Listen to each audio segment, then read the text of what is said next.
Saya mahu berbincang dengan penganalisis politik Sabah, Dr. Romzi Ationg yang menyertai kami menerusi Skype sekarang.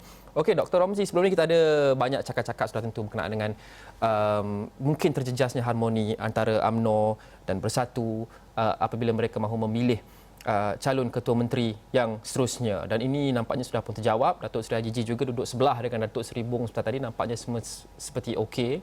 Adakah ini menandakan penghujung sebarang persoalan mengenai keharmonian antara kerjasama UMNO, Bersatu, BN dan PN dalam kerangka Sabah ini? Masih Luqman. Sebenarnya kita telah menjangkakan dari awal bahawasanya kecelaruan ini akhirnya akan dapat diselesaikan.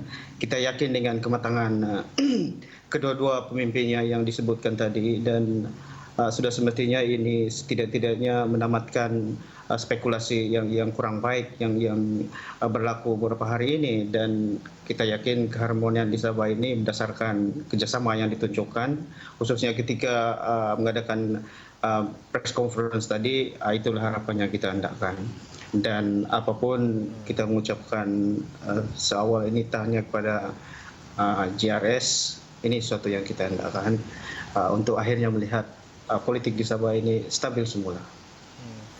Doktor, sudah tentu kerajaan negeri nanti di bawah pimpinan Datuk Seri Haji Mohamad Noor dan juga seperti yang disebut oleh Datuk Seri Bong Mokhtar Radin sebentar tadi adalah prioriti seterusnya adalah untuk hentikan berpolitik dan fokus kepada rakyat di Sabah. Apa yang patut menjadi keutamaan ataupun prioriti nombor satu untuk kerajaan negeri bergerak ke hadapan dalam minggu-minggu akan datang ini di bawah Datuk Seri Haji?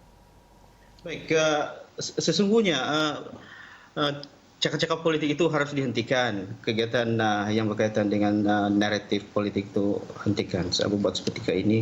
Apa yang penting itu ialah kita telah melihat aku janji dan tawaran kepada rakyat yang telah dibuat oleh Gabungan Rakyat Sabah. Dan kita mengharap sangat untuk keempat-empat aku janji, intipati aku janji itu dapat dilaksanakan.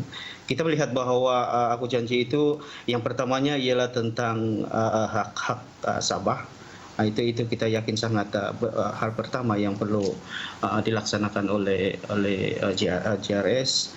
Begitu juga dengan aku janji untuk menjadikan GRS ini dipimpin oleh pimpinan yang bersih, integriti dan amanah, yang juga mendahulukan rakyat, wawasan kemakmuran bersama dan juga perpaduan rakyat Sabah. Itulah yang perlu diselesaikan oleh kepimpinan baru, dan yang paling penting itu kena ingat bahwa pada ketika ini kita berhadapan dengan COVID-19, dan fokus yang paling awal rasanya itulah, dan kita tidak lagi hendak melihat satu kaedah penyelesaian ataupun kaedah menangani isu ini yang kurang berjaya.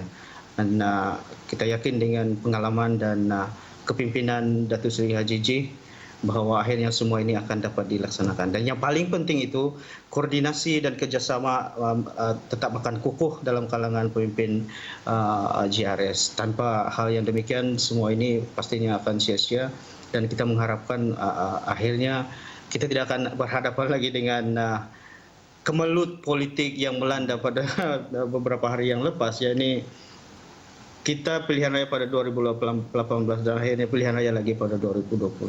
Hal itu harus dicegah supaya kita boleh fokus pada pembangunan. Yang paling penting itu adalah untuk memastikan rakyat berasa gembira dengan kerajaan yang terbentuk.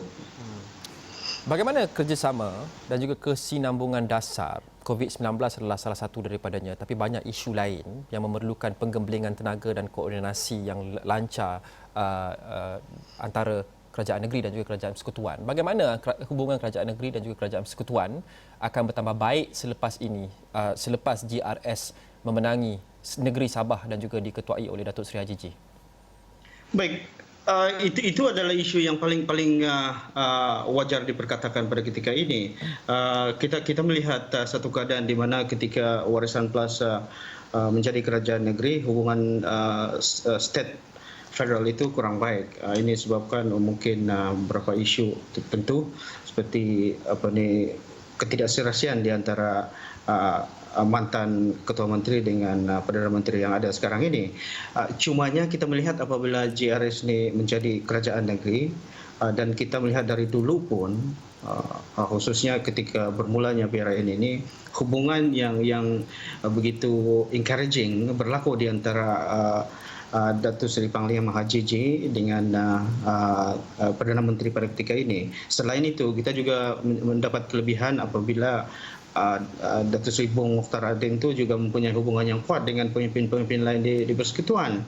Jadi itu adalah benda yang paling wajar kita lihat pada ketika ini, yang mana akhirnya keserasian berlaku di antara kerajaan negeri dan kerajaan persekutuan, dan ini memungkinkan segala usaha untuk memastikan kaedah menangani COVID-19 dan bagaimana kita boleh membangunkan Sabah, bagaimana kita memastikan kestabilan politik itu wujud, dan kita berkeyakinan bahwa hal ini akan boleh dilakukan.